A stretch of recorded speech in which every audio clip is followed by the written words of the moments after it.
Bonjour tout le monde, je me présente, je m'appelle Hachem Inès, étudiante en première année médecine et membre du club INSEN. 19 mai, c'est la journée nationale de l'étudiant. C'est une date mémorable qui marque l'engagement et l'entrée des étudiants algériens في الثورة التحريرية الجزائرية. Cette année, on célèbre cette journée في ظروف مختلفة. Ce confinement, il nous a perturbés, بدل من la routine تاعنا.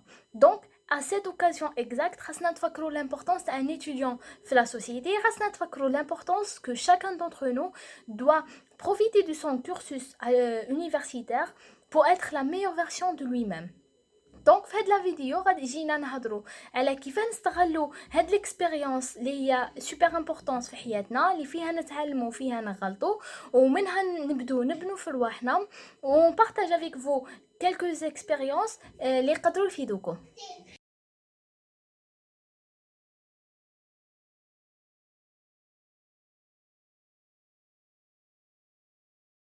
قبل لو كونفينمون كنا في ريتم تاع قرايه وما كانش عندنا الوقت بزاف وكنا مسطرين دي زوبجيكتيف وكنا نخدموا باش نوصلوا لهم.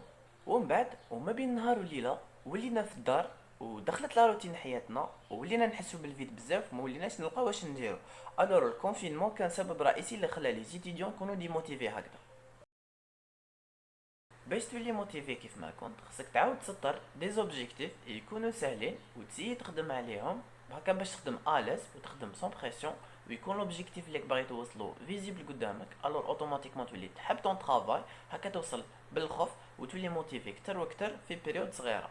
اسيي دير ان طابلو ودير فيه ان بروغرام تاع 7 جور واسيي كي تبدا تريفيزي ابدا بمده زمنيه قصيره وشاك جور دير لها الونجمون هكذا باش ما تعياش وما ديغوتيش وباش تعاود تقرا وتريفيزي لمده زمنيه طويله وهادشي يفيدك في ايام الامتحانات. خصك تامن بروحك وبالقدرات اللي عندك وخصك دير في بالك بلي فت على بزاف دي سيتياسيون كيما هكذا وتجاوزتهم الحمد لله. الوغ خلي الكونفينمون يكون اون اوبورتونيتي باش تريكيبيري واش ضيعت وباش تبريباري لواش راه جاي ان شاء الله.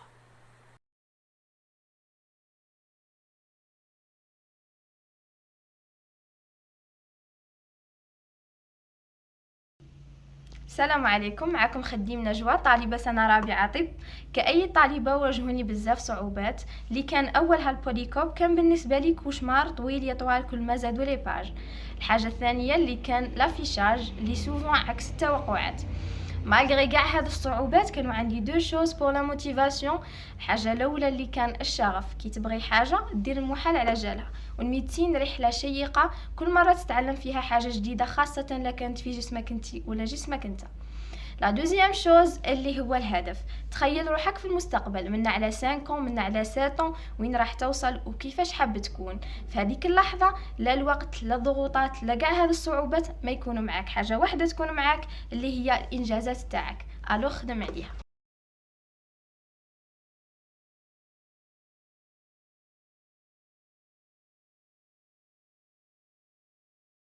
السلام عليكم. اليوم غادي نهضروا على التطوع والفوائد تاعه والتاثير تاعه على الطالب سواء على الحياه الشخصيه ولا العمليه تاعه. من بين اهم فوائد التطوع ينمي في نفس الطالب حب مساعده الاخرين من دون مقابل، باختصار الاحسان. وايضا التطوع غادي يمنح للطالب فرصه خلق علاقات جديده. من خلال الانضمام للنوادي التطوعيه غادي الطالب يكتسب خبرات جديده، من بينها تنظيم الوقت، اتخاذ القرارات وحسن التخطيط من اجل البلوغ الى الهدف. كل هذا عنده انعكاسات إيجابية على شخصية الطالب، وبالتالي التطوع يعاون الطالب باش يولي فرد صالح.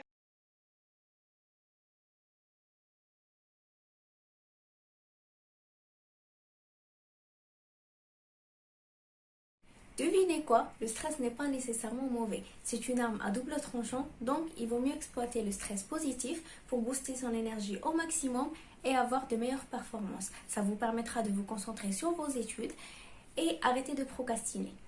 Moi, ce que je fais habituellement pour diminuer le stress, c'est de laisser toujours une liste à mes côtés.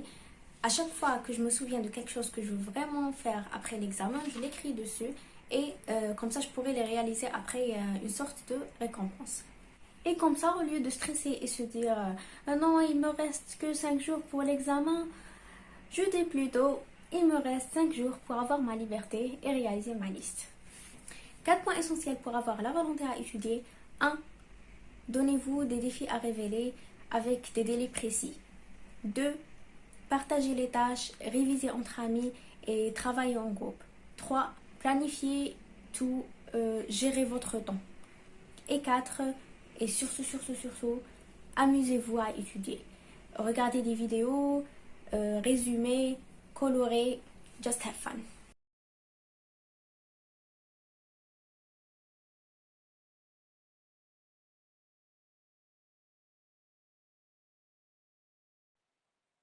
القصه اللي خلتني نعتمد بزاف على اوتو ايديكاسيون من الزملاء نتاوعي اقترحوا لي باش نروحو نتعلموا لي سوكوريز، وانا تما رفضت وقلت لهم باللي مش داخل في بروغرام، مش الوقت المناسب، حتى يجي واحد النهار من العامل نتاعنا في المنزل يفقد الوعي نتاعه، وتما انا ما عرفتش كامل واش ندير معاه وبقيت حيره من الامر نتاعي، وندمت بزاف على النهار اللي ما روحتش فيه تعلمت فيه لي سوكوريزم، وقررت من ذاك اليوم اني نعتمد على روحي، واستعملت في ذلك الاوتو ايديكاسيون اي التعلم الذاتي، واللي كان عنده الفضل الكبير عليا ما انا عليه الان.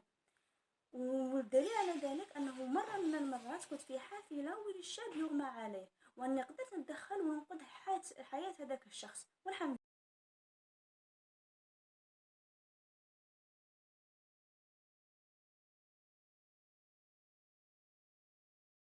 En fait, mon expérience dans l'organisation du temps s'est beaucoup améliorée avec mon intégration dans le club. Leurs méthodes m'ont beaucoup aidé à avancer en fait et à m'améliorer.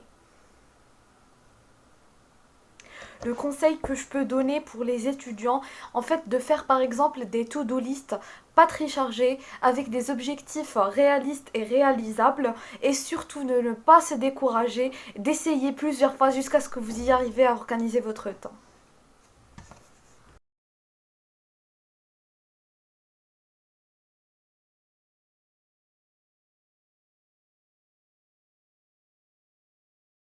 السلام عليكم، معكم اسلامي كاتب ايتيديون ان بريمير اني ميديسين. عندي اون غاند اكسبيريونس مع الباك، واليوم غادي نعطيكم هذيك الاكسبيريونس كامل 6 نصائح اللي بانوا لي هما ليسونسيال في مراجعه مثاليه. اول حاجه هي تنظيم الوقت، لازم دير جدول زمني تاع المراجعه، تقسم فيه الايامات تاعك وتقسم فيه في النهار كاع شاك راح دير فيه اوقات الراحه، اوقات اللي تقرا فيهم، تلتزم بهذاك الجدول. النصيحه رقم 2 هي انك دير بلاصه هكا بعيد على كاع الصوالح اللي لهوك، بعيد على صوالح خاوتك، بعيد على كاع مصادر الازعاج، وتسيد كونسونطري روحك في هذيك البلاصه كي تكون تقرا. النصيحه رقم 3 هي انك تريفيزي دي بيريود، باسكو سي سيانتيفيكمون بلي العقل تاع البنادم يكون في طوب تاع التركيز تاعو من بين 25 حتى 30 دقيقه، من بعد مور هذيك 30 دقيقه التركيز يعاود يهود. اما لا نتايا دائما تريفيزي 25 30 دقيقه وتدي بريك تاع 5 دقائق ولا 10 دقائق، المهم ما تروحش لهذوك الصوالح اللي لهوك اللي قلنا عليهم تاع فيسبوك وكذا. نصيحه رقم 4 هي انك كي تكمل تريفيزي كاع النهار، كي تجي راح ترقد ولا تقبض ورقه، تسيي تعاود تسترجع كاع شي ريفيزيت في ذاك النهار وتكتب العناوين الكبار على شكل خريطه ذهنيه. النصيحه رقم 5 هي انه كي تقرا حاجه ماشي بالضروره راك قابضها ودرستها، يعني لازم تبحث عن المعلومات اكثر عليها وتسيي ابليكيها. النصيحه رقم 6 والتاليه معنا هي انه تعلم واش تعلمت.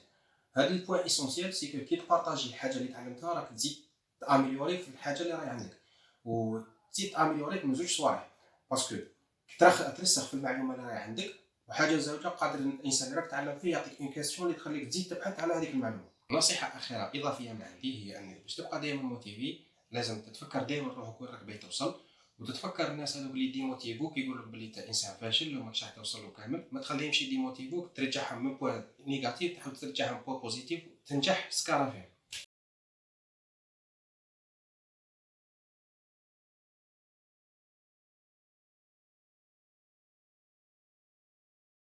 Les amis, je vais parler sur quelques points essentiels اللي لازم الواحد ما يغفلش عليهم pour réussir ses études.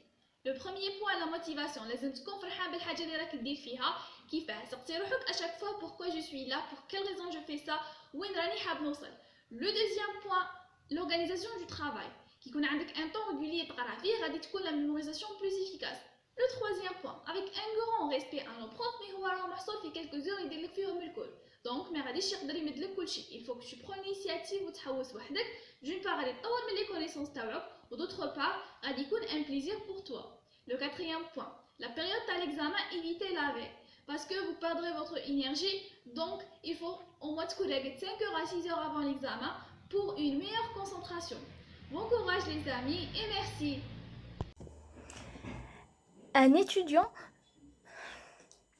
Un étudiant, durant son cursus universitaire, il تلقى بزاف عوائق وبزاف des obstacles, par exemple stress, le manque de motivation, etc.